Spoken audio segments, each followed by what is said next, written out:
What if the path to healing isn't found in words, but in trust, the kind built breath to breath, rain to rain? Today's guest, Cindy Hartzell, knows that transformation doesn't happen by force. It happens through relationship with ourselves, with our fear, and with the powerful animals that reflect it all back to us. As a horsewoman, wild horse advocate, best-selling author, and founder of Hartzell confidence-based horsemanship, Cindy has walked through trauma, addiction, reinvention, and deep personal loss, and turned it into a life devoted to helping women rebuild confidence from the inside out. And as we step out of the year of the snake and into the bold energy of the fire horse, this conversation feels perfectly timed. A reminder that strength isn't about control, it's about alignment. So whether you love horses, believe in second chances, or are ready to step forward with your own hands on the reins of life, this one's for you. Welcome to the PIG, where we explore life, love, loss, and legacy through real conversations and meaningful stories with purpose, intention, and gratitude. We're Kelly and Erin, sisters, best friends, sometimes polar opposites, but always deeply connected by the life and love of the woman who taught us that courage isn't loud, it's lived, our mother, Marcia.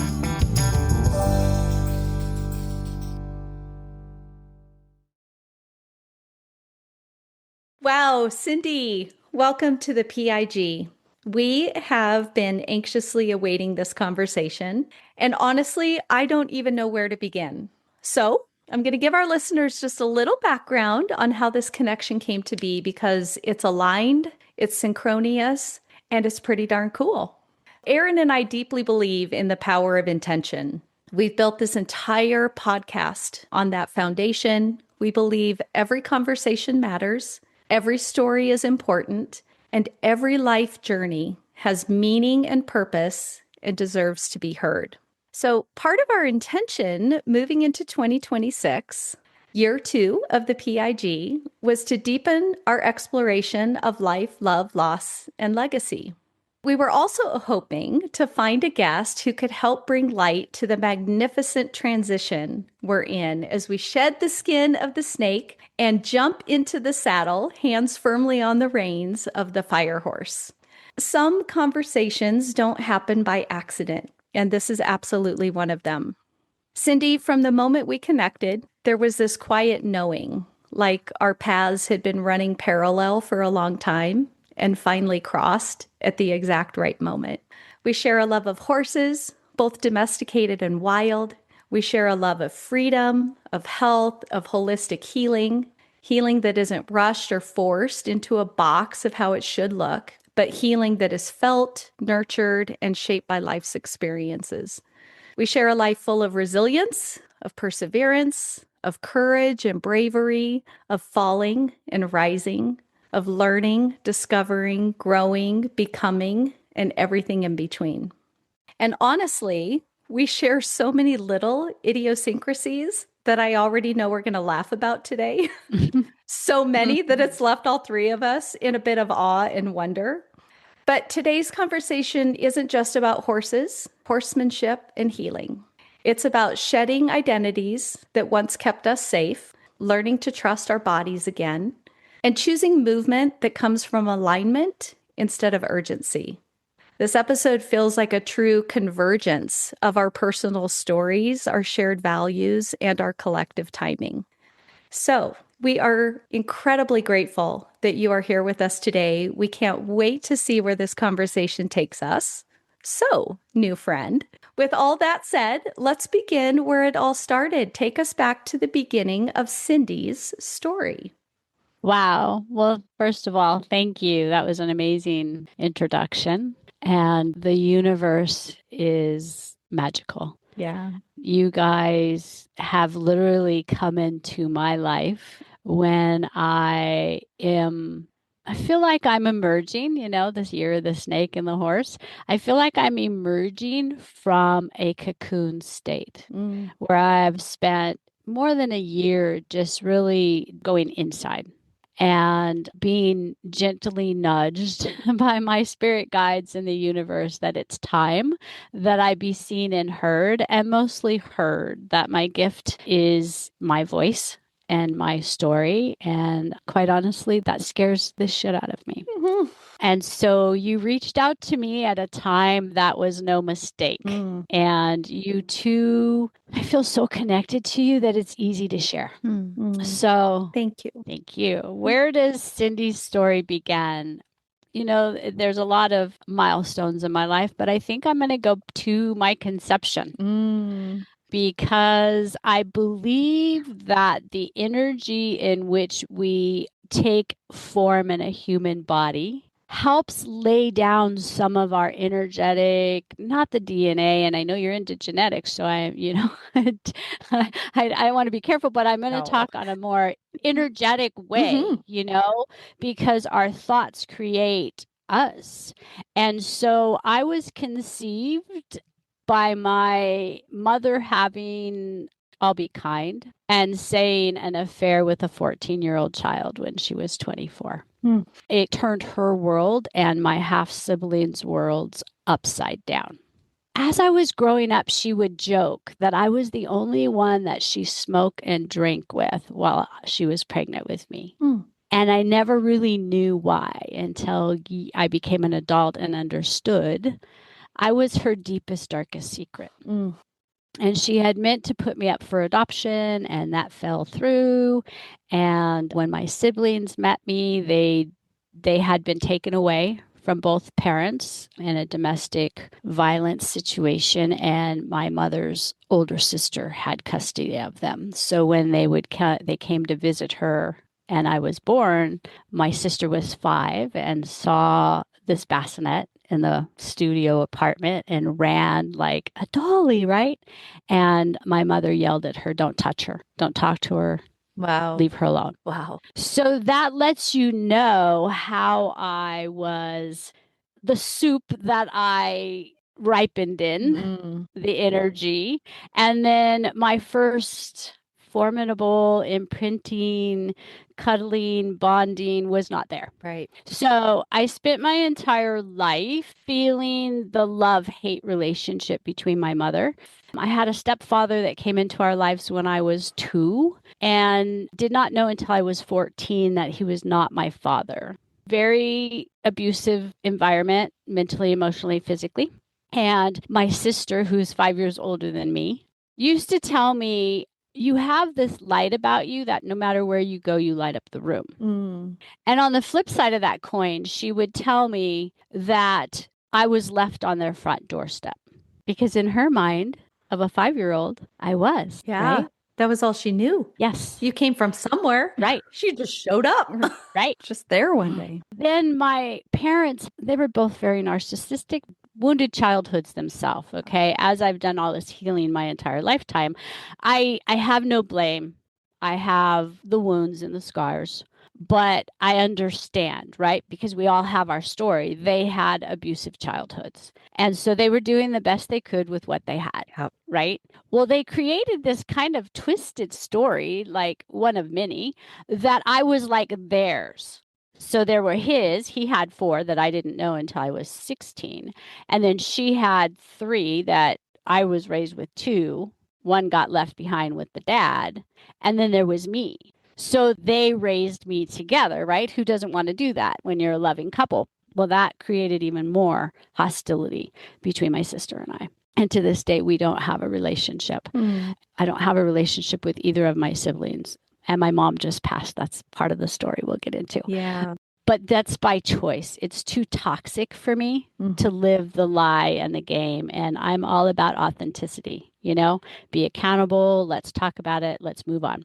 So growing up, there was a lot of shame and a lot of guilt and a lot of unworthiness that I lived by. Yeah. And it wasn't until I got older that I realized that that was put on me. It wasn't mine. But I also had a very controlling father. So anything I did, we weren't allowed to have a voice. So anything I did was shamed or guilted or even punished for.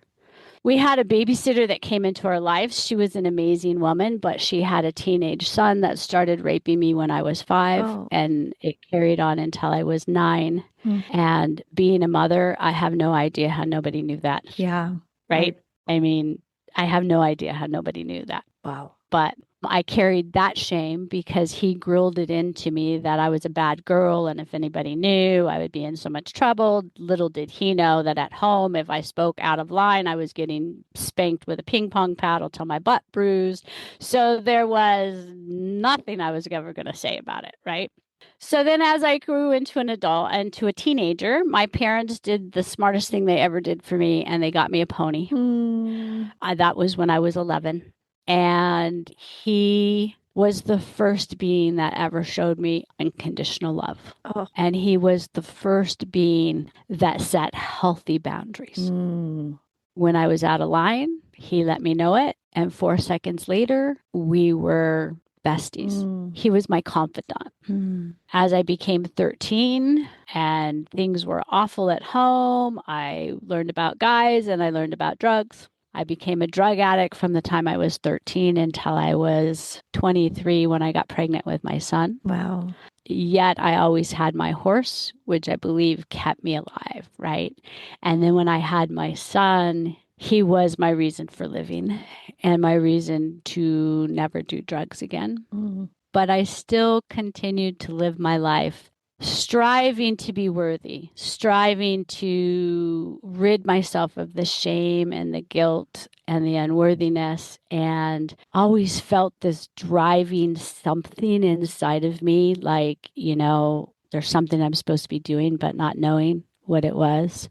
I have always had an ability with animals that many other didn't, and that always stood out, and I didn't think anything of it. It was just natural.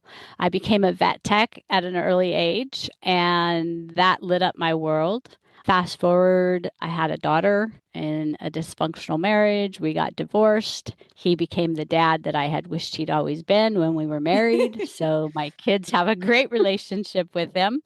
And I met the man of my dreams, who I am still married to today, 28 years later. We started a veterinary practice together. We raised our kids together. He's been my biggest fan and my rock next to my horses. Over the years, I've had many horses. I've raised 2 young horses. The first one I got was when I was 9 months pregnant and the horse was 9 months old. Oh. Timing was kind of crazy, but he was my rock and he was amazing. And I was sitting out with him. We moved to Truckee and we got a little ranchette. And so my horses were with me. Truckee was a great place. That's where we started our veterinary practice. Oh, I have a great friend that lives in Truckee. That's awesome. I love that part of California. It's beautiful. It's a great place. It's so different now. It's like a small vale. Yeah. Oh, yeah. Just overpopulated. But when we moved there, it wasn't like that. But I was witnessing my teenage daughter's friends going through much of what I went through as a teenager. And I was sitting out with my horse, the one that I had raised as a baby, and my rock, gone through my kids' divorce and all this stuff. I was just sitting there and he would stand behind me with his head over my shoulder. And I was thinking to myself, how can I help these kids? How can I share the gift of horses with these girls who are being shamed and guilted, and their worthiness is just being attacked in ways it shouldn't be? And I thought to myself, I don't want to give riding lessons. That just doesn't turn me on. How can I use my horses in a way that helps them? Not use my horses, but you know what I mean. And so I set out and I found a thing called equine assisted growth and learning and therapy. And I got certified in that in 2004, worked with a psychotherapist for many years with my herd. And it was amazing. Everything's on the ground. The horses are their mirrors. I was in awe at my herd of 3. We'd work with 8 people in a day, and my horses would show up just exactly the way each individual needed them. They would mirror them. They would push their boundaries. They would pull out their strengths. I mean, they would stand there for an hour and let somebody bury their head in their mane while they cried. I mean, it was just amazing. the thing I didn't like about it was I was the equine specialist. So I wasn't getting to use any of my life skills of having gone through what many of these people were going through. And so I set out and found equine assisted coaching and become certified in that, where the coaching team is my horse and I. And that's what I've spent. I think I started that in 2009, and that's what I've been doing along with running a veterinary practice.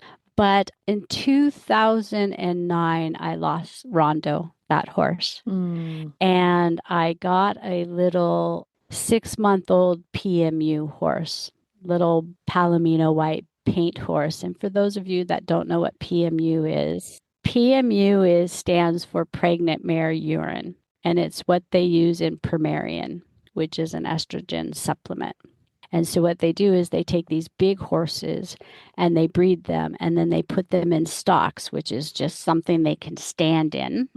And they put a urine catheter in them and they collect their pregnant urine, and they use that for Primarian. The byproduct of that is all these babies.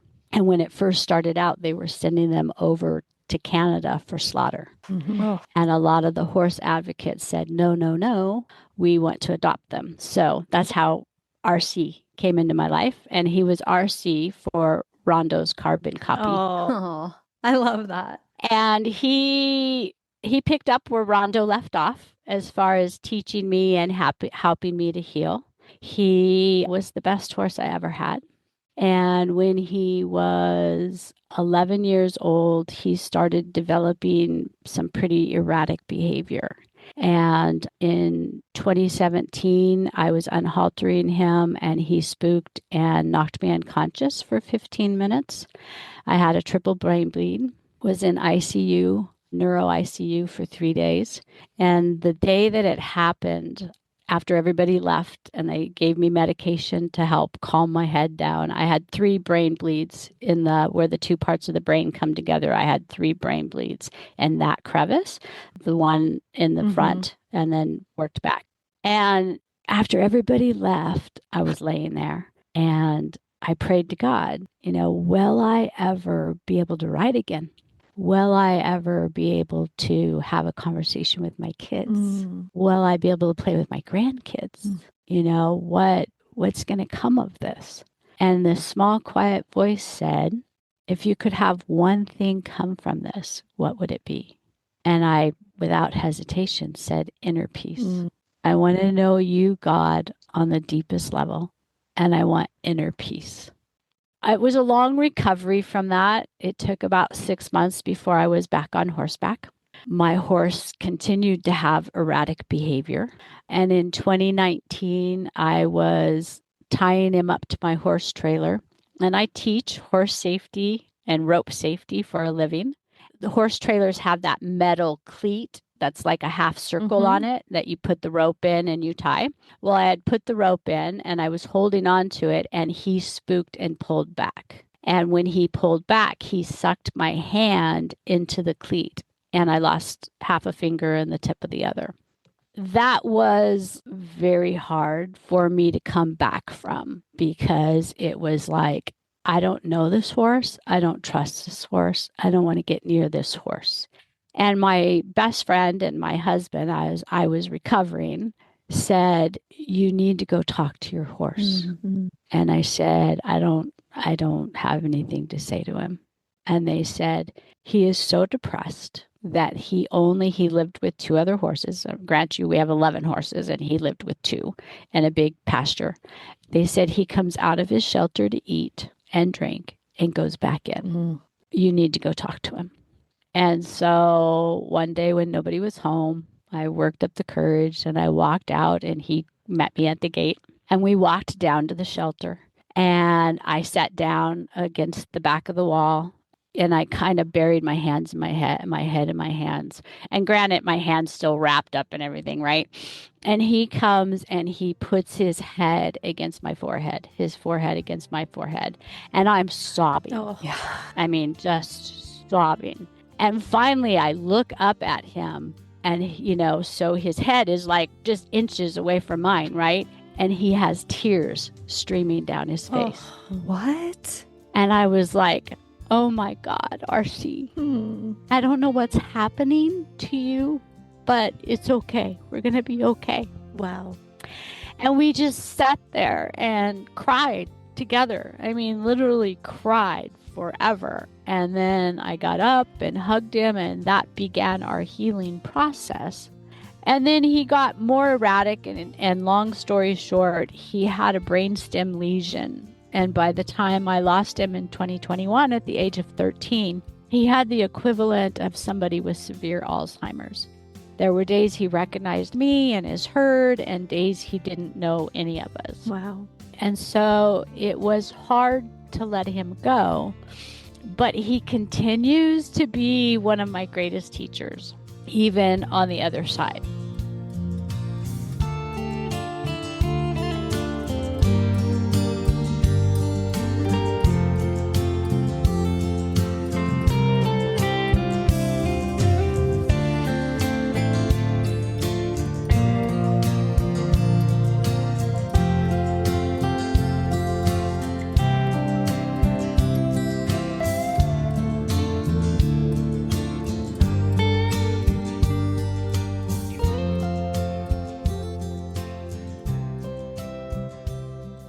And he's brought this amazing horse into my life named Rocky, the one that I was telling you guys earlier. He's a retired mounted police horse. He's a big gypsy van or quarter horse mix. Mm-hmm.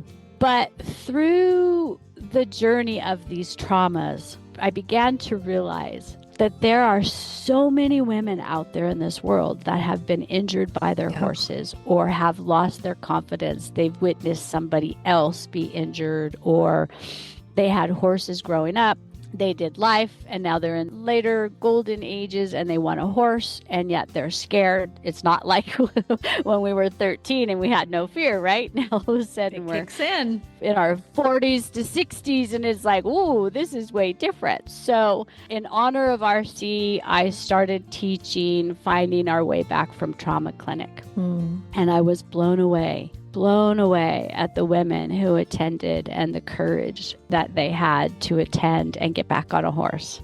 But during all of this, I still had the shame, I still had the guilt, I still had the unworthiness, and I was doing great things.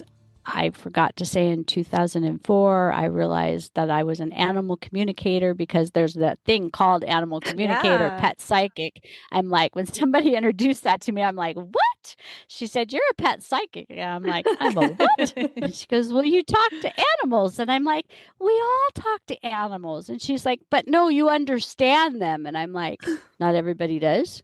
So I set out and went to training, certification for it. And the trainer's like, what are you doing here? You know more than we do. Like, what can you teach us? Teach the course? Yeah, exactly. So I'm like, all right. So, I throw that in. And then my husband, that was interesting. He's a veterinarian, right? So he's very scientific, and everything has a formula and has to make sense, right? And so I had a new understanding for people who are gay. I know that's not politically correct, but coming out of the closet, right? Sharing something that you don't want to share with the world, right? I felt like that when I had to tell my husband, oh, and by the way, I talk to animals. He goes, I know you do. I go, no, really, I do. Like, I understand what they're saying. But they talk back to me. That's the thing. That's the concerning thing. We have our own secret language. He's like, I believe you. And I'm like, what? He goes, I've worked with a lot of veterinary technicians in my lifetime, and you have a way with animals that I have never seen. Beautiful. And I'm like, oh, thank God. He doesn't think I'm crazy. You're not going to leave me because I'm some woo-woo whack job? Because, oh, no, you're still a woo-woo whack job. You're my woo-woo whack job. And that makes all the difference. That's great. So I do that a lot, and I work with amazing animals and people, and I often am the last person that gets called before the animal is put down, or all this stuff. I talk to a lot of people's pets who have passed unexpectedly. So you could say I'm intuitive, but when it came to my own healing and life story and how do I heal all this stuff inside, it was hard. It just was hard. And I started my spiritual journey in 2000, and I'm very devoted to it. when RC went through what he went through and I lost him and started working with other women, it was like, I have to walk the talk, right? I can't just be talking. This is how you do it. And I'm a firm believer in only teaching what you know. And often you only know it because you've gone through it. And so these last 3 or 4 years, I've been doing more introspection and became very, very interested in the autonomic nervous system and how that plays out and how it directly related to the emotional body, right? And I first got interested in it with horses because I could see that, right? yeah, because of their fight or flight, right? Well, I should rewind to 2011. I started working with wild horses and talk about needing to be grounded and present and aware of your body language. Because that's how horses communicate, right? Actually, 90% of all communication is body language. Yeah. But with horses, it is all of it, right? Well, with Mustangs, it's even more so. And so they really taught me to recognize when I was being incongruent, right? I'm trying to present myself as, oh, you can trust me and I'm going to be your friend, right? And then there's the predator part of me going, and how can I touch you and get my hands on you and get a halter on you and do this and that and everything, right? And boy, they really, really called me on my behavior, meaning that when I was present and authentic and had no hidden agenda, they wanted to be with me. But the minute that I dropped into that predator, got to get it done, want to get it done, oh, that was good, let's do more, they were like, peace out. And they're gone. I can't trust They're you. gone. Yes. In 2011, fell in love with them and have been working with them in many levels since then. In 2013, I managed a herd of 130 that had just been removed from the range onto a sanctuary of 600.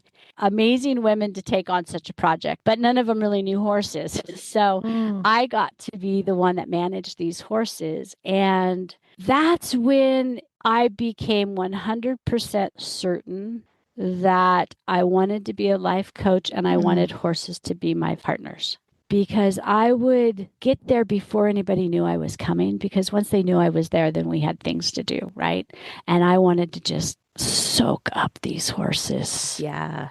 Just be in that energy because they hold such a magical aura around them. I mean, it's just incredible to share space with that wild, powerful creature. It's magnificent. Yeah, and there's a part of them that they connect with you, but yet they're still so incredibly wild. They have this ability to reach into your heart, but then they almost kind of waken that wild within you. But I would sneak up there. I love that. Yeah. I'd sneak up there in the morning and I'd climb up on this mountain that split the two pastures. So no matter which side they were on, I could see them. And I would sit and I would watch. And so there was 130 of them, but so that made the herd. But within the herd, there were 7 bands, AKA family. At various numbers in each band. And I was watching these horses who were 2 weeks ago in the wild, and now they've got fences surrounding them and they're cramped together.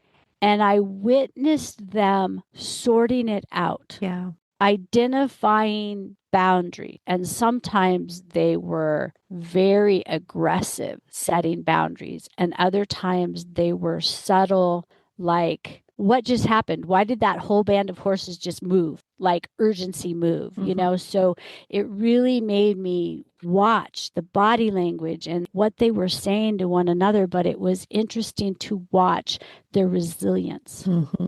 They had lost their freedom. These bands keep a fair distance away from one another in the wild, and now they're cramped together, and how they were learning to coexist, to set healthy, firm boundaries, and they all go back to grazing.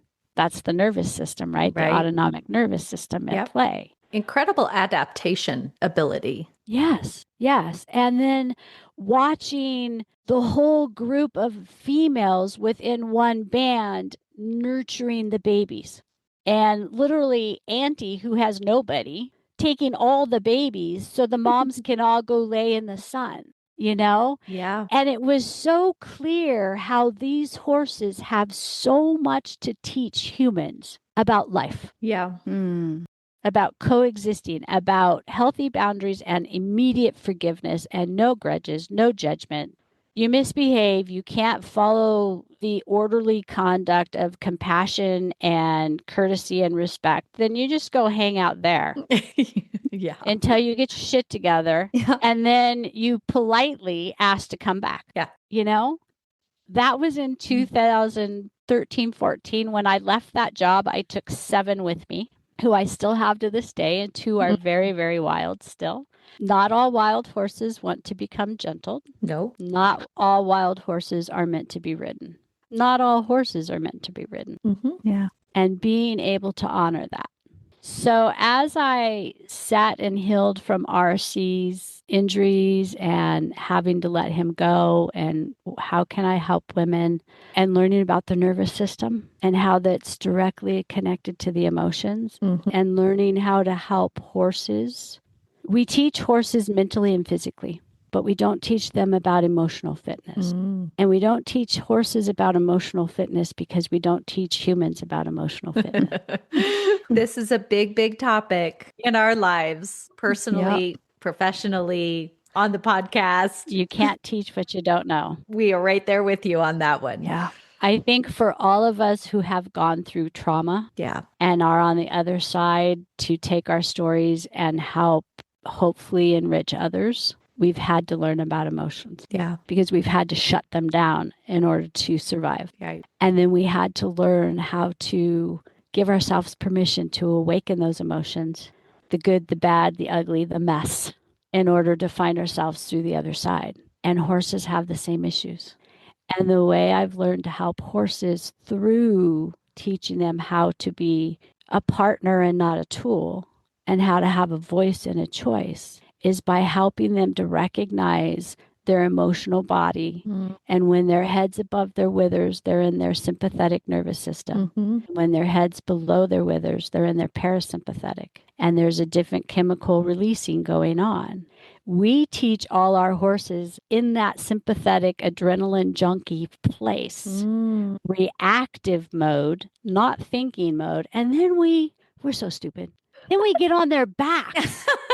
This should be fun. When they're in a total state of survival, adrenaline driven, and we have this thing in their mouth and cranking the shit out of their mouth and expecting them to behave, right? Whereas if we can just simply teach them how to self-regulate down into that parasympathetic, releasing endorphins and serotonin, and understanding that they can put themselves in that own place. And no, I'm not going to teach you up here, but if I can get you in that neutral plane and dipping into that responsive thinking, my entire body's getting blood and oxygen plane, miracles happen. So by learning how to do that with horses, then I learned how to start doing it with myself. And recognizing when shame and guilt and unworthy were flaring. I was in survival mode. I was an emergency veterinary technician. Wow. And good at it because I was a freaking adrenaline junkie because I was raised in survival mode. Yeah. So when I started going, it's safe to be in the parasympathetic nervous system and release endorphins and serotonin, everything in my body said, what the hell is wrong with you? You are going to die.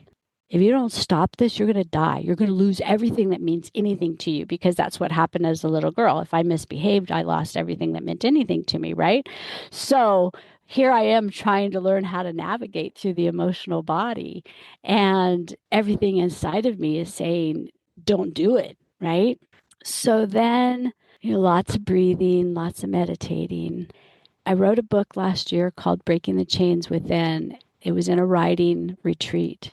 And I was at this writing retreat going, what the hell am I doing here? I'm not a book writer. I don't even have a book to write. What am I doing here? I'm not a writer. This is stupid. And so I'm like, okay, well, I'll meditate because they take you into meditative states. So I went into this meditative state. Whoa, holy smokes. Ding, ding, ding. All of a sudden, there's this vision of this prison cell with a little girl and a beautiful woman sitting in it. And the little girl is hunched down in fear, and the woman is just like total surrender. And I'm like, what the hell is this? Well, it turns out that I'm being guided, that the goddess warrior I am, which I teach a retreat on that, is here to free my inner child and my authentic higher self that's been imprisoned within my mind. And I rescue them. I set the place on fire. We go walking hand in hand, holding the little girl between us. Now I'm giving my book away. And as we're walking off, Rocky appears on this 3D person's side, and RC appears on my higher self side. Of course he does. Wow. And we're walking off into the horizon. And I write this book and it gets published. I can't wait to read it. I know. Now I'm like, now what? Yeah. Yeah. They're free. The horizon, where are we going? Now what? Who am I? Yeah. All that progress. Who am I now? Right. Right? Because every step opens up a new doorway. It leads to a new pathway. What's next? And every time the past wants to keep grabbing onto me because the ego wants to survive, right? And the only way the ego knows how to survive is to keep drudging up the past, right? And keeping you in survival mode. And every time that's coming up, I'm seeing this vision of burning down the prison. And it's like, you can't go back. You can't go back. It's gone. The other vision I kept getting was a horse running into a burning barn. Oh, wow. When there's a fire, you don't turn the horses loose from the barn. You literally have to lead them away or they'll keep running back in because to them, that's safety.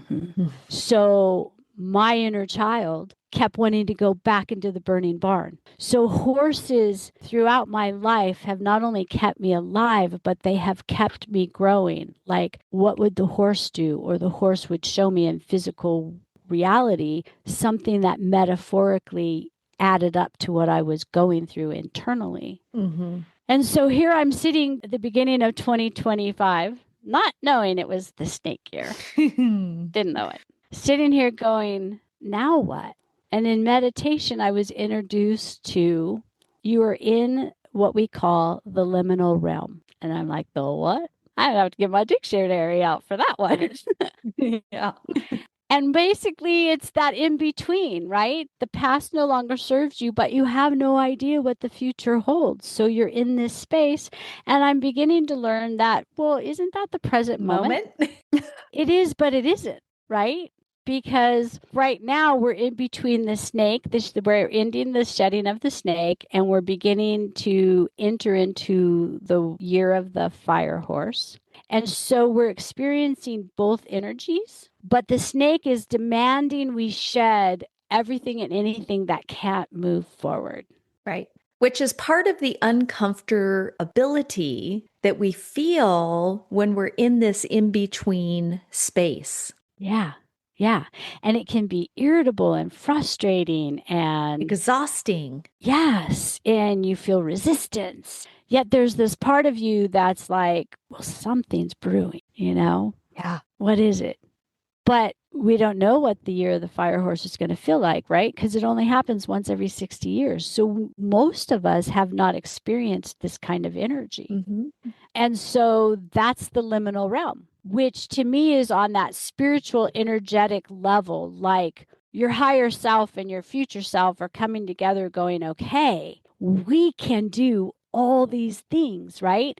And then there's that physical part of us, I call it the goddess warrior, who lives in the day-to-day, and she's like, oh, we still got bills to pay, and we got laundry to do, and we got unfinished business. And then there's the inner child that's going, but is it safe, right? Those traumatized inner children.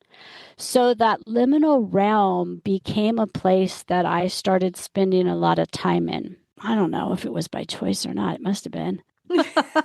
But what I learned was to stand still and witness the shame and the guilt and the unworthiness, but not to dive into the wave of any of that. Mm-hmm. You know, and the analogy that I use for myself and for some of my clients is, imagine you're sitting on the shore of the ocean, right? And we're watching the waves and we're watching the water and we're watching the wave build and build and build, and it starts cresting and then it breaks and the water comes up and it just whooshes up against you. And you can stand still because you know it's going to recede back out into the ocean, right? Well, that became how I started dealing with all these emotions of the shame of my mom and my siblings and my own actions. You know, I did some stuff in my life I'm not proud of.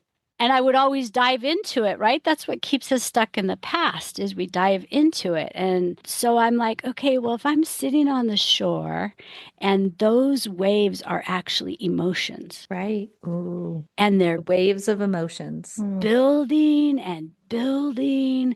And then all of a sudden you're bracing, right? You're getting in that survival mode. You're like, oh my God, can I stand still? And it hits you and it like takes your breath away. Right? Yeah. And then you just endure and it washes out. And as it washes out, your body comes back into that present moment and calms into that parasympathetic nervous system. And you're in the present moment, you're grounded and you're safe. So within this liminal realm, I would do that with each thing that it would arise. And then I started taking that out into the work I do with women and horses. And as they would well up, either horse or woman, I would be that grounding, breathing energy to help them stay in their bodies. And when they were ready, I would teach them that technique. But the horses, you don't have to teach them that technique. They just feel you grounded and they just match right up with you. Right. That alignment is so beautiful between human and horse when we allow the space for it. Yeah. Yeah.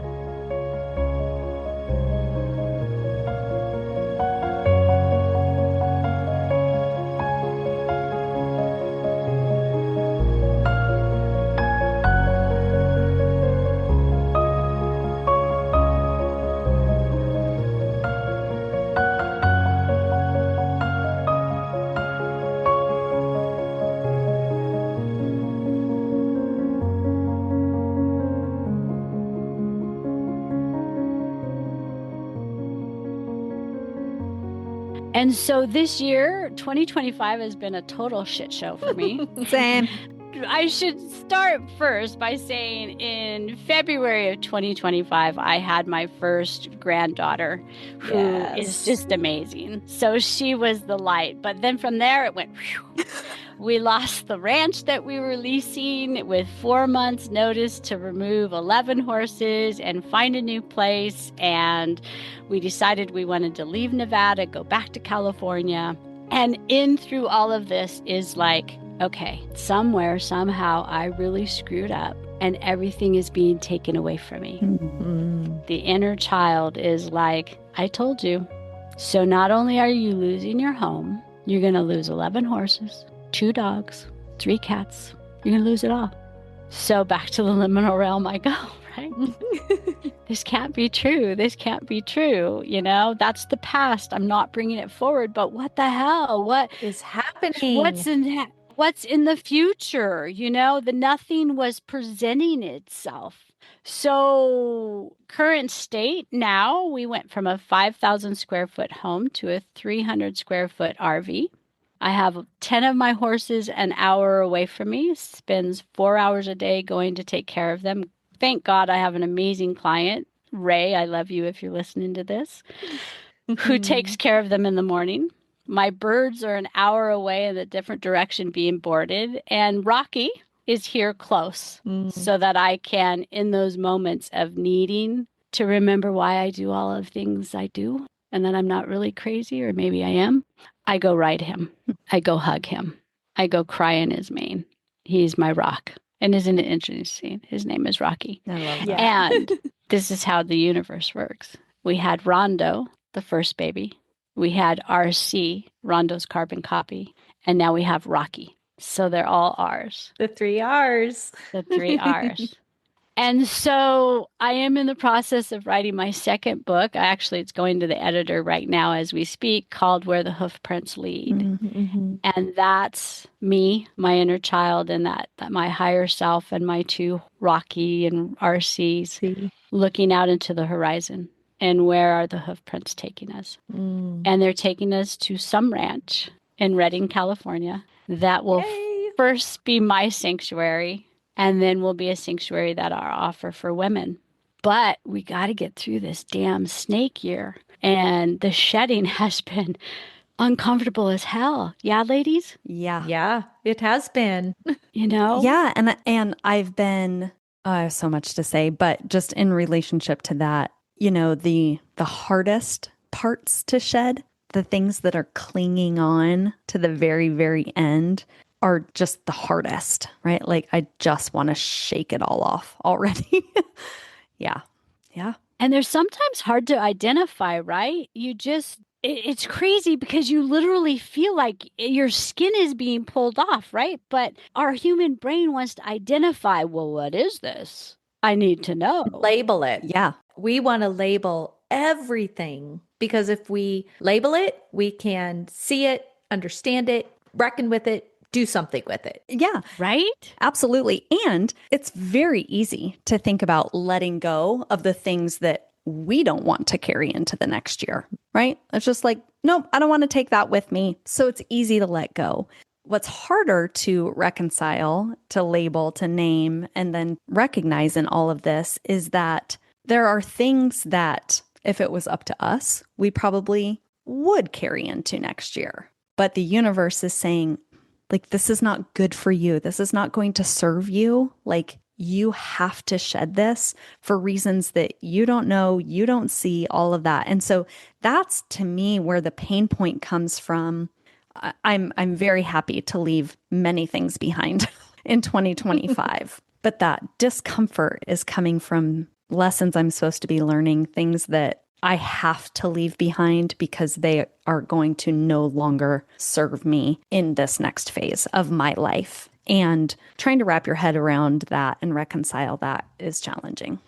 It's very challenging because, you know, I think those things that we either consciously or unconsciously are wanting to bring forward are the things that have made our life work. Mm-hmm. Some in twisted ways. Sure. You know, some of it is that nervous system that's in survival. Some of it is the identities of who we have been that has been successful, you know? Because so many times, even though, and we all have a lot of drama and trauma in our childhoods and our upbringing, in our marriages and divorces and parenting and you name it, friendships, work, blah, blah, blah, all of it. But because it's life experience, there is a level of comfort in holding on to it because it was part of our life and it made us who we are. And therefore, it's not something that certain ones of us, I'm raising my hand about as high as it goes, feel we can just step out of and step away from without having it kind of right here. What I love about what's happening is the recognition of what can be in the rear view mirror and not riding in the back seat. Yes. Yes. I often find myself, because there's a lot of things like good or bad or ugly, right? Mm-hmm. I guess the better way to put that is if I had the opportunity to do my life over again, I would do it exactly the same way. Yeah. Because I am who I am because of it. I have my beautiful children, right? But what I've been realizing, and I love the rear view mirror, right? I mean, there'll be times I'm driving and I'm like, nope, that's in the rear view mirror right now. Bye-bye. But it's like, we don't want to let go of our past because there's so much wisdom in the experiences that we've had. It's the emotional attachment to the drama. Yeah. That becomes the baggage that you carry in your emotional backpack. Yep. Right. And so, I teach it with the horses. How can I, especially when I'm introducing a wild horse to the life with humans, I know that they all came with baggage because they were rounded up, right? So Oh, their gosh. first engagement with people has sucked. It's brutal. It's brutal. Period. Traumatizing for them. Yes. Yes. So here this human that's trying to say, let me show you another way. Right. And one of the things that I try to remember and help with them is how can I teach them a lesson that's going to make them uncomfortable, going to make them scared. And it's a living wild being and I'm a being. So shit happens that we cannot predict no matter how much you try. Excuse my French. I'm sorry. Don't apologize. It's a podcast. We can say whatever we want here. Yeah. Awesome. I'm always thinking about how can I do this in a way that the lesson, the experience, the wisdom, the knowledge is more powerful for them than any of the emotional or physical mental discomfort. And when I realized that's what my main goal for these wild horses was, I'm like, that should be the main goal for all of us. And how I can heal from my past is by that right there. Forget the details, forget the drama, forget the story. What is the wisdom? What is the experience? How does it empower me moving forward and those of the lives that I touch, be it horses, be it humans? So in the shedding of the snake, even if I don't understand what the discomfort is, I'm trying to say, if it doesn't serve me, I let it go. Yeah. I don't need to know everything. Because what does the fire horse mean?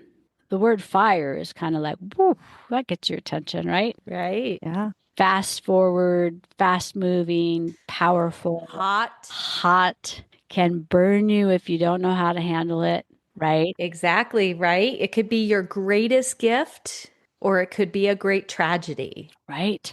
If you try to control it, Right. or dive in with your old patterns, Right. you're going to get burnt, right? Right. If you don't respect it, Yes. right? If you respect fire, it can be a wonderful thing. Yes. But if you don't respect it, that's when you are at risk. And we're only here because of fire. Yeah. Well, I like that. I like that. Respect it. You can't control it. Respect it. Because the fire horse represents for us the opportunity, its movement, freedom, momentum, and bold life expression. But you don't wake up on February 18th and you magically have these. What you bring forward, what you hold on to from the year of 2025 and before is going to have more movement, more freedom. Some of that, like, no, more momentum and bolder expression. Right. So that's why it's so important to decide very consciously what we're holding on to and bringing forward and why, and what we are releasing through that shedding And why? Our choices matter. Yes. I mean, they always matter, right? Right. Of course. But in a time like this where there's greater power and magic and wisdom at work than any of us can imagine. But if we are consciously aware of how we're moving forward in these times, it can be quite magical. Yeah. And powerful. And serve our higher selves and serve our greatest opportunities. Yeah. Yeah. Yeah. And it's kind of, it's been a crazy year in so many ways in 2025, right? To think about shedding, I mean, there's each individual and then there's that collective consciousness. Right. And for each of us that are doing our work consciously and shedding that no longer serves us, we are those drops of water in the ocean that's changing the volume. We are changing the tide. I'm looking at my notes and, one of the things it says about fire is that it amplifies what already exists. So we get to bring those things about us that we've nurtured and we've grown and we're proud of right now, like your guys' amazing podcast and your project and my books and the sanctuary that I've got in my mind. Those are the things that if we bring into the year of the fire horse is only going to build and grow. And so I hope that all of those who are listening to this podcast really sit and think about. Now, it's not like February 17th, everything magically changes and you're behind the 8 ball. No. No. It's not a one and done. It's this entire year is the making of. Yeah, it's a process. Yeah. Right? Like we're just stepping into it, but it's not complete. Like we're just literally just getting started. You know what's so exciting for me about this conversation is that we are recording this episode, the three of us sitting together, February 5th, 2026. This podcast launched officially 1 year ago today. Happy anniversary! Thank you. And this episode is going live on February 18th, the first day of the official Fire Horse year. Happy birthday, everybody. I loved that. Yes. Yes. And you know, the fire horse is grounded and does not move through urgency. It's steady. It's steady, consistent, conscious, strong, stable, momentum, yeah, nurturing. If you think about a horse has the ability to use all of its senses in a way that we can only imagine. In 2020, I decided I was going to become the best horsewoman I could be for horses. But 5 years ago, when I created my first online course, like I am going to teach what I know, right? Which was huge, scary. I committed to learning as much as I possibly could about how horses see and engage in this world. Like, horses see monocularly, so they see two worlds. We see binocularly, so we see out in front of us, but we can't see sideways. So if I'm on top of a horse or I'm working beside a horse and I'm saying, trust me as your leader, I need to be able to see as much of a 360 view as they can. So I've worked really hard on strengthening my peripheral vision. And then 3 years ago, a doctor said, you need eyeglasses and by the way, they're going to take your peripheral vision away. And I'm like, I'm not wearing them. No. You're going to have to come up with a better solution because I pride myself in being able to see what my horses are seeing because I want them to know that they can believe in me. Sure. And it keeps you in alignment. And like hearing. So horses are always aware of themselves, their herd, and their environment. And can we do that moving forward into the year of the horse? Can we become more aware? Because so many of us, and I do it, I'm guilty of it, going through life unconsciously. Yeah. No, I love that being aware of yourself, your herd, because we all have one, and our environment simultaneously, and expanding that level of awareness and being very conscious of it moment to moment, day to day, experience to experience. And then learning how to work with the autonomic nervous system like prey animals do.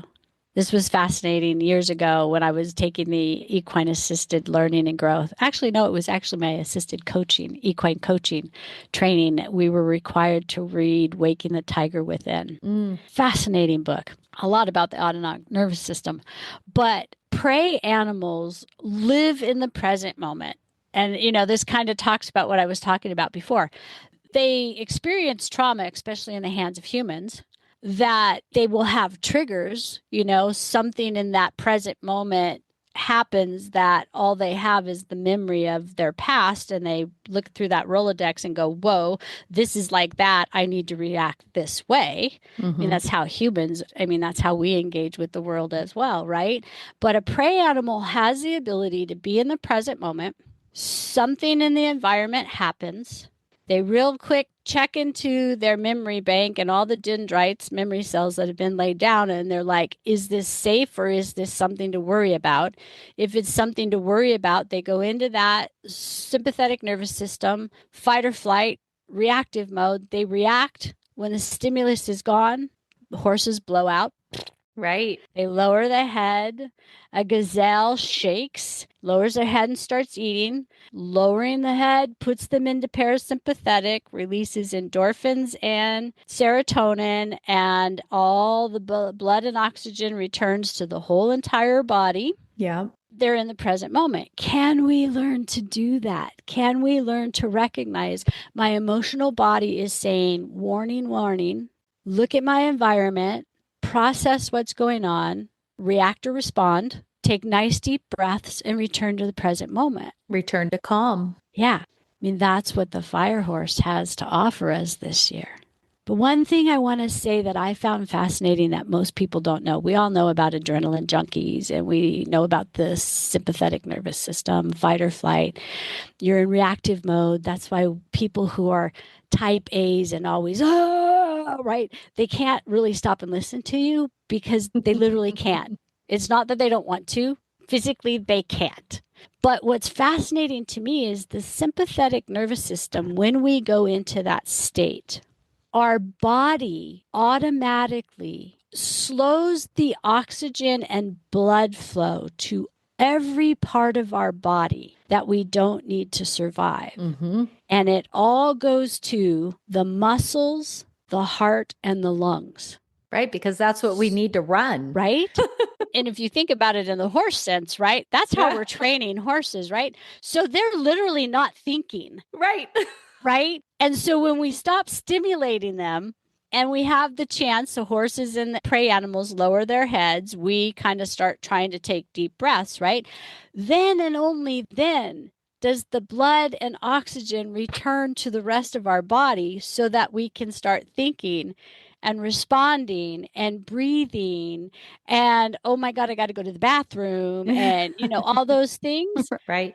Isn't that fascinating? Think about how many people in this world are literally day to day living in their sympathetic nervous system. Yeah, they're in fight, flight, or fear all the time. Yeah. Yeah. And that becomes the norm. Yeah. That's a dangerous and scary and sad place to live. Now, sometimes it's a necessary drop in, drop out, right? To survive. But the number of people who are living there is concerning. It is. And that's why the pharmaceutical companies are so successful. Oh, absolutely they are. And that's why life coaches and business coaches like Marcus and all of us who do it in one form or another, our job is to help people safely navigate back into that parasympathetic nervous system being the norm. Yeah. Or even better yet, this is a thought coming to me. Would it be that liminal realm, that present moment where you oscillate from parasympathetic to sympathetic depending on each given moment? Well, yes, because there's extraordinary value in that space, right? If you're tuned into the wisdom of what you can recognize and learn and gain in that realm as you're making that transfer to that state of calm. Mm-hmm. So, some of us feel like we're in that liminal realm space right now as we're shedding the last parts of the skin and we're getting ready to jump into this fire horse year, which is in of itself like, wow, what does that mean? It's exciting, but a little scary.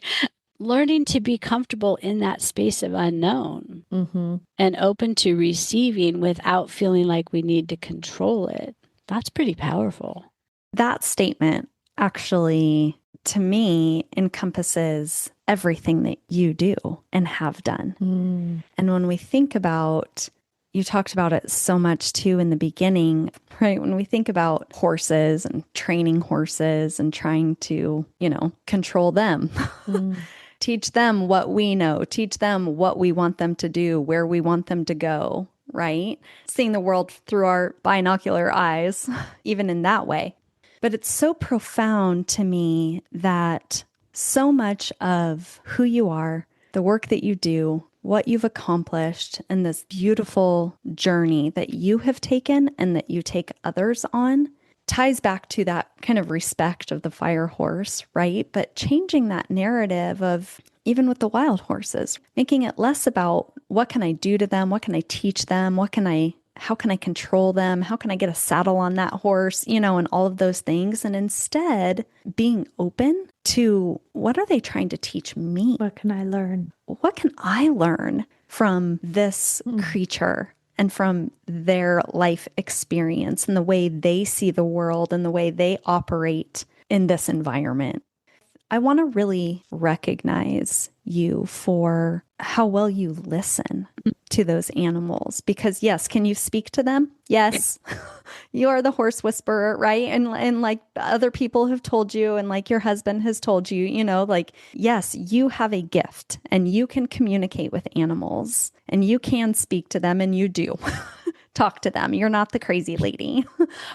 But for me, it's even more profound that you are listening to what they have to teach you and your clients, each other as well. And so I think as we all step into the Fire Horse year, then that's really important. This is a chance for all of us to say, okay, well, what does the horse know or recognize in me that I don't recognize in myself? What does the horse see in me that needs healing or attention, right? And you witness this every single day. The horse knows what your client needs, and different horses step onto the scene in different ways to serve a different purpose. But for all of us, and I'm raising my hand now as high as it'll go, right? What does the horse, whether it be a physical horse, I'm going to come to your ranch. What does the horse have for me? What does the horse know about me that it's trying to teach me? What lessons are there for me in this moment? It's really powerful. Yes, very powerful.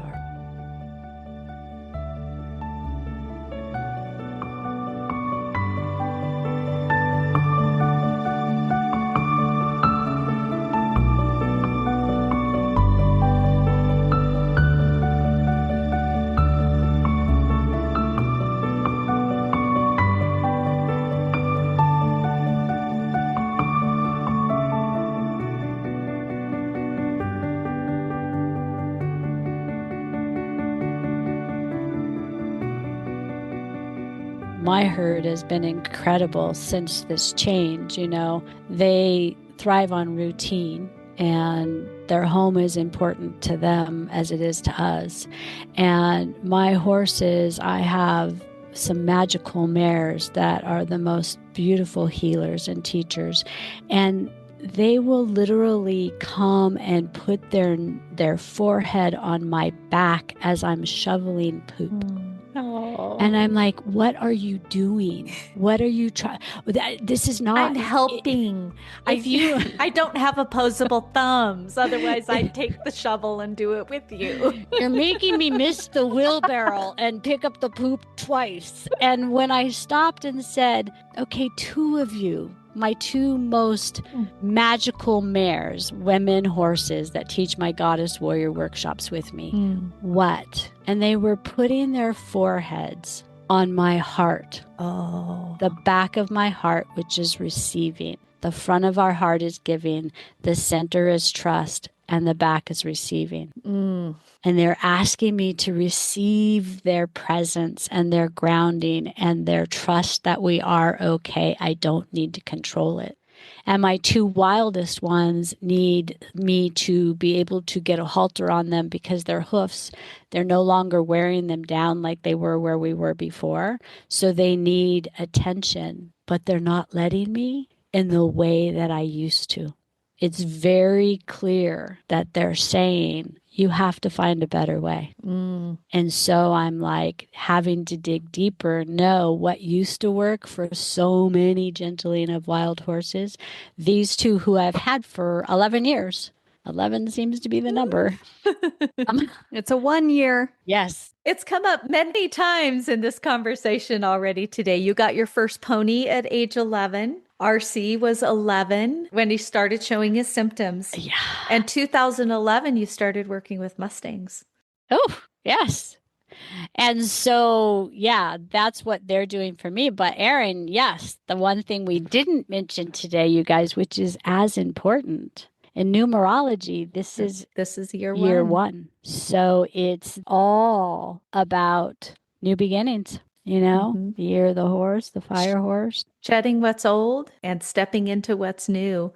Cindy, I don't want to forget to say this. When you were talking about your mares nuzzling the back of your heart, the place of receiving, I was just filled with giving you their expression of gratitude. Can you receive my gratitude for you just being present in this space for me, for cleaning all of this up? So gratitude. And then again, like Erin was saying, all those lessons that are held within their wisdom, transferring through into you through your heart. Yeah. Wow. Warm fuzzies. Yeah. Very much so. It's amazing. It really is. It's amazing.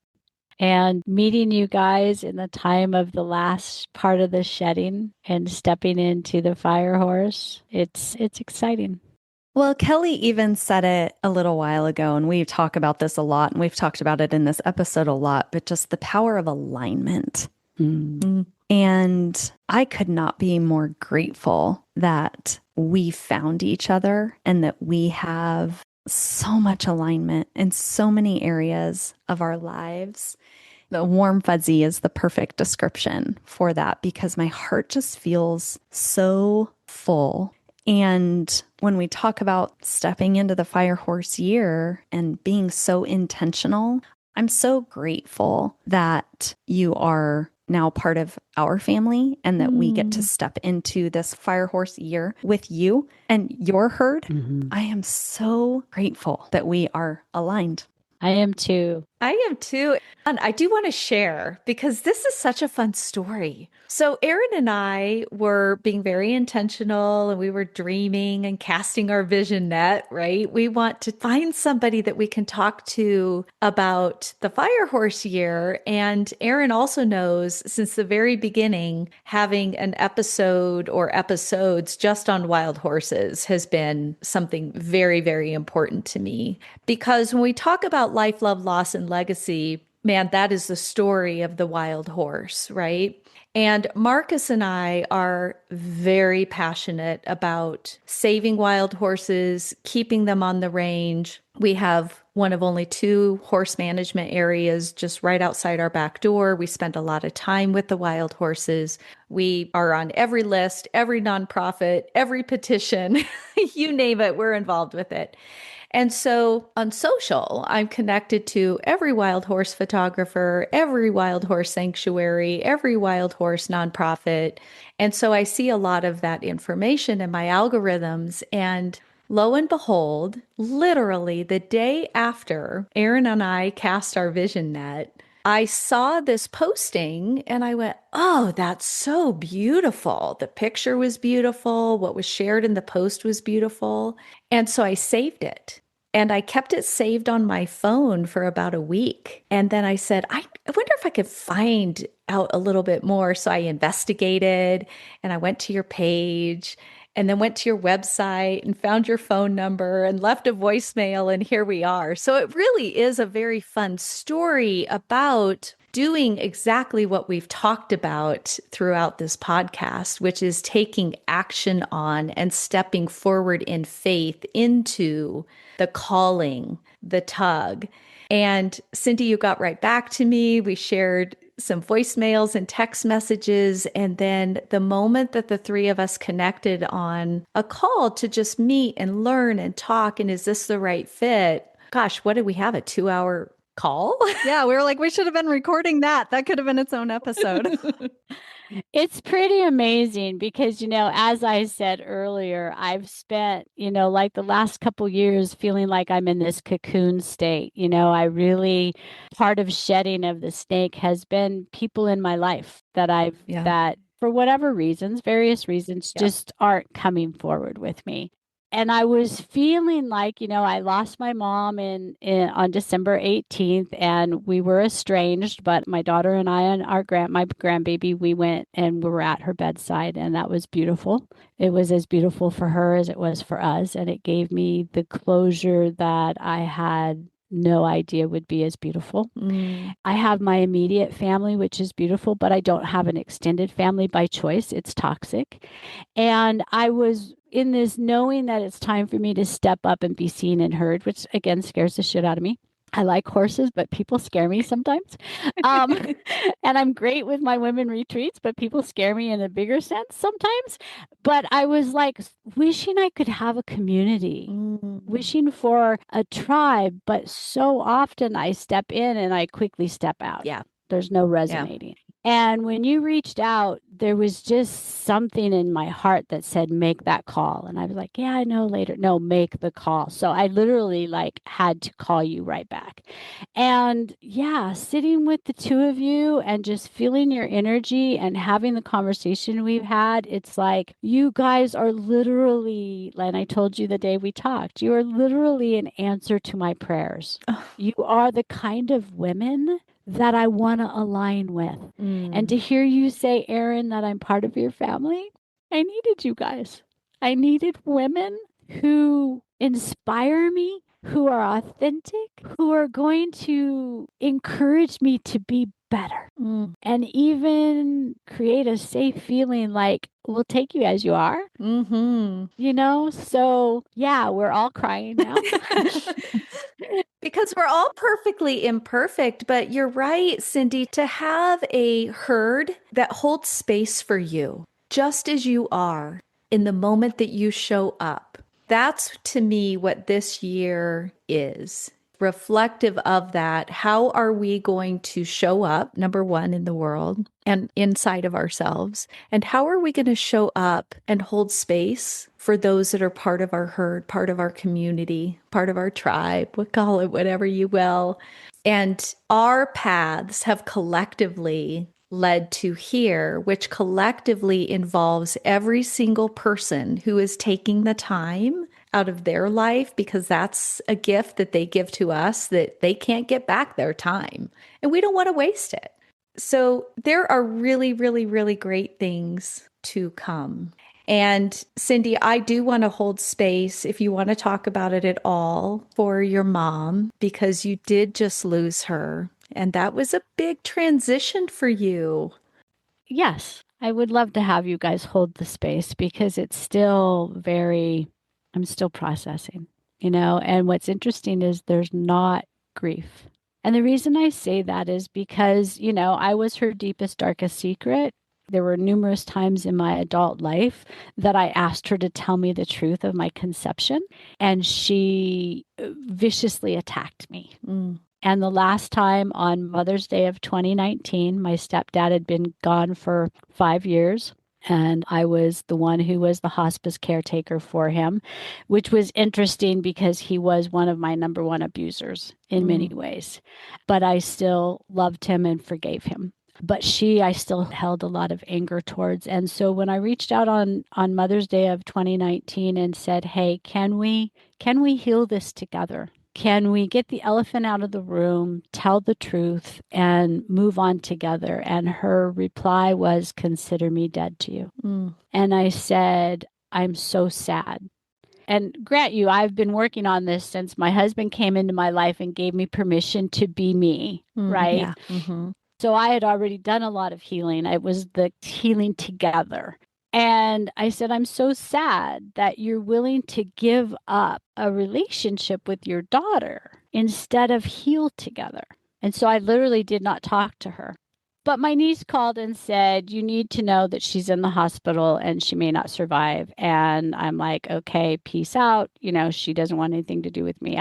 She's been dead since 2019 to me, per her request. And then the more that I thought about it, and I told my daughter, and at one point, my parents were a very important part of my life when my kids were Sure. young. And so I told my daughter, because I thought she needs to be able to make her own decision. My son hasn't had anything to do with my parents forever. She said, okay, kind of feel like I want to go see her. Will that be okay with you? And I'm like, yeah, do what you need to do. And then I hung up and I was like, you know what? I need to do this. I need to go to her bedside. And it's the year of the snake. And I need to give her back Mm. the shame and the guilt and the unworthiness and the lies and the secrets and all the shit she put on me so she could narcissistically live her life in this fairy tale world that she created. And so that was my selfish intent. And so we showed up at the hospital and she couldn't speak. She was, intubated on life support, but she was very conscious and aware. And she was suffering dementia. And so I didn't even know. I called my daughter and I said, hey, I want to go see her. Let's go. Let's bring Mason. If it works out well, she can see her granddaughter. She may not know us. Depends on the day. And so we got there. She saw me. Her eyes got wide. And I walked in and I said, hey, Mom, do you know who I am? And her eyes lit up and got tears in her eyes. And she shook her head, yes. And I said, can I hold your hand? And she shook her head, yes. And so I reached down and held her hand. And man, did that lady have a grip. On her deathbed, she had a grip. And I kind of jokingly said, what the hell have you gotten yourself into? Look at you. You're a mess. What are you doing? And she laughed. And then, we talked about things. And then Katie came in and she was as equally surprised. And she just kept looking at the two of us. And she grabbed Katie's hand and squeezed. I go, she's squeezing your hand? Katie's like, yeah. So literally for like an hour, she squeezed our hands. And then my sister and my niece came in and, they had decided to pull the tube. So we got to bring my grandbaby in. And all she wanted to do was touch that grandbaby. She just kept grabbing and she just kept looking at me and looking at Katie. And it was a very tender moment. At one point, when she still had the tube in her mouth, I said, Mom, I love you so much. And she mouthed, I love you too, with that tube in her mouth. And so she passed shortly. We got there at 2:00. She passed by 11:45 and we left. And then 3 days after, in my meditation, both my parents came walking towards me out of this bright white light. And they were holding hands and they were young and vibrant. The one thing that they did have was a very true love for each other. And I really believe that was probably the truest love either one of them felt in their lifetimes, because they did have rough childhoods. And they came walking towards me and I was just like, whoa. I said, what are you guys doing here? And my mom said, we're here to pick up our packages. And I'm like, packages? What packages? And my dad said, our packages. You have one for each of us. And I said, I don't know what you're talking about. And my dad was not a communicator. And he said, the packages that we want you to put everything we ever did to you into them. We love you more than you'll ever know. You were the angel in our lives. We didn't know how to love you the way you deserve to be loved. Every hurt, every harm, every shame, every guilt, every unworthiness, you put those in those packages. And you give them to us. And so I visually just dumped everything that I was going to dump on her at the day she was dying that I didn't, I mean, I did quietly say, I forgive you for everything. And yours is yours and mine is mine. But I did that and they took them and they both kissed me on the cheek like they did the day they gave me away to my first husband, which my dad, we were walking up the aisle, my mom on one side, my dad on the other. And my dad's going, we can turn around. We can turn around. We can turn around. And I'm like, Dad, shut up. There's like 300 people here. It's a Catholic wedding. Yeah. I'm like, Dad. And so they both kissed me on the cheek and they took their packages and they turned around and walked back off into the white light. And I felt so free and so cleansed. And even to this day, when something comes up, I acknowledge it and then I put it in the package and say, here, I forgot to give you this. And one of them will, in my mind, I hear them say, thank you, baby. Wow. What a gift you gave to them. What a gift you gave to yourself. And what a gift they gave to you. That is such a beautiful story to me of reconciling the recklessness of life, right? The icky, the stuff that's really hard. Thank you for sharing all of that. Thank you for letting me. It's been interesting. Like I said, there's not been grieving as much as there's been tremendous healing and forgiving. Yeah. Wow. Pretty amazing stuff. What I love about that too is that all of that came, your mother's passing, the reconciliation, the reckoning, and the beautiful imagery and meditation as you're choosing what you're shedding and not carrying forward into this year. Yeah.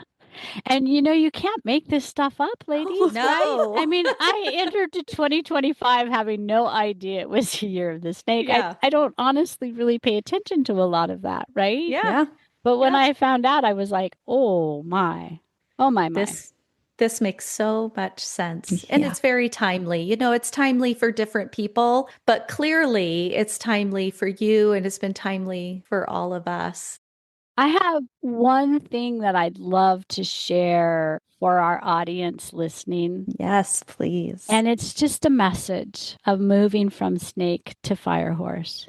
And it's, you don't need to rush this transition. You don't need your answers yet. Discomfort often signals you are standing at the edge of real change. And just something to remember. We don't enter a new chapter by pushing forward. We enter it by becoming congruent enough inside that new movement no longer costs us ourselves. That is so powerful. Could you share that all again? I think that deserves repeating. I'd love to. You do not need to rush this transition.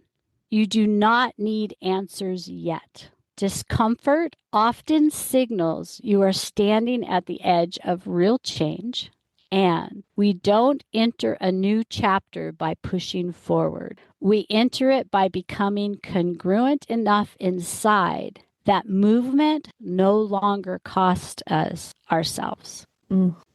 Thank you. You're welcome. Did you need to hear that, sister? Yes, I have been very uncomfortable, so I am welcoming this season of change.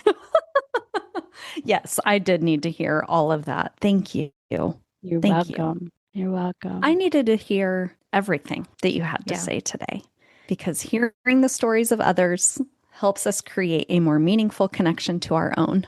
And without fail, every conversation we have, every incredible guest that we get to feature, I learned so much about myself and my own journey. And that has absolutely proven to be true once again today. So thank you for your honesty, for your vulnerability, and like I said, for welcoming us into your herd, your family. It just means more than you will ever know.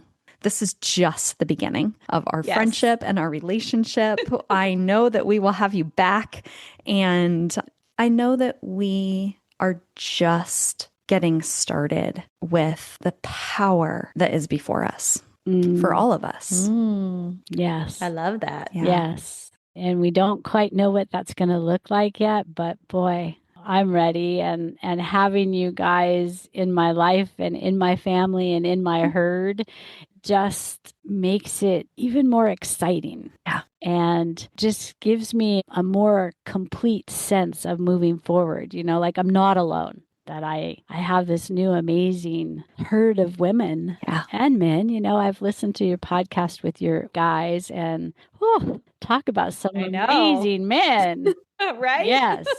Yes. We agree. We do agree. But you said it in the very beginning, and I just want to echo it back to you, where you said, my gift is my voice. And that is true. You have so much wisdom, so much insight. You have many gifts, but your voice is a gift It's a gift to me. I know it's a gift to Kelly. I know it's a gift to your husband and to all of your animals and to all of your clients, everybody that you work with. You are a gift. Oh, thank you. And I really want to thank you for sharing your voice. That was a gift today. Your voice resonates and it matters. Yeah. All of our voices matter. I agree. I want to share something real quick.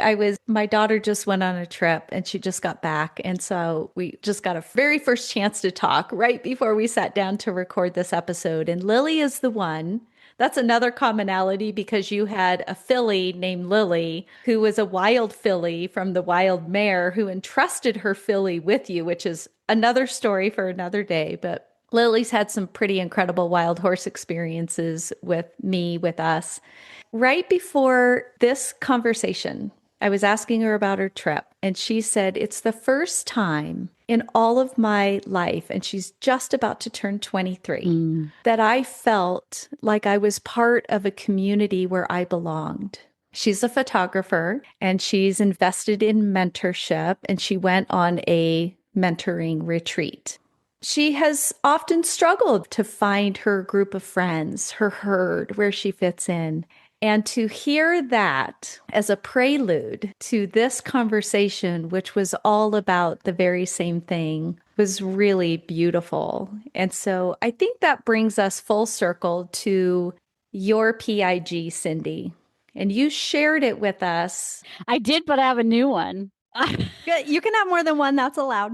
That one just was like, yeah, but it's missing something. So I was going to celebrate your passion, your intuition, and your grounded presence, but now I'm really excited to hear your PIG. My PIG is the practice of returning to presence, honoring intuition as sacred guidance, and choosing grace, especially when the path feels uncertain. That's PIG to me. Thank you. Thank you. Thank you for being here. Thank you for sharing time with us today. This has been extraordinary. It's been amazing, ladies. I love you both. I love you so much. I really just want to come hug you. Like I said in our first conversation, when are we going to get together and just spend the weekend by the fire? Eating, and that's another thing. Drinking our favorite drink and eating pokey, which was my nickname growing up. Because what the heck? I was always so slow that my mom was turning around and going, Pokey, come on.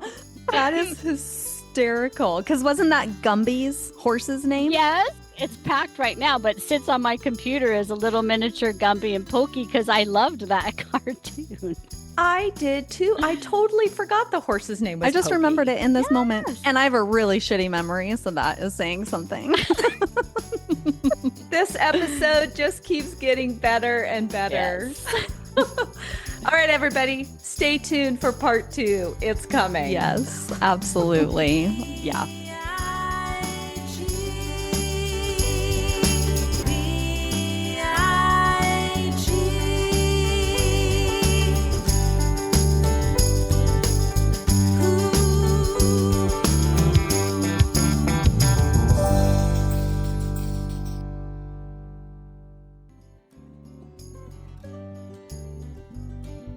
Hearing the stories of others helps us create a more meaningful connection to our own.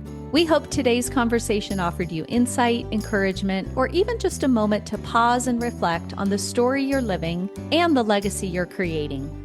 If something in this episode moved you, please consider sharing it with someone you love. A small share can make a big impact. You can also join us on Instagram, Facebook, or LinkedIn and connect further at thepigpodcast.com.